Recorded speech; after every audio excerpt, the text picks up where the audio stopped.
तो क्या दिक्कत है बताएं सौरभ, और पूरी जर्नी आराम से बताना ताकि लोगों को पता चले कि कितना परेशान थे कितना नहीं। जी, मेनली मेरा यहाँ की मसल्स है काफी स्टिफ रहती है।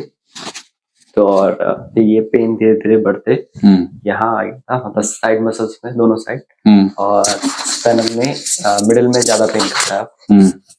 तो अब उस समय इरिटेट रहता था और मतलब काम में मन नहीं लगता था। तो मैं इससे बहुत परेशान था। इससे पहले भी मैंने एक ट्रीटमेंट कराया तो उससे आराम मिला था, लेकिन पूरी तरह नहीं गया।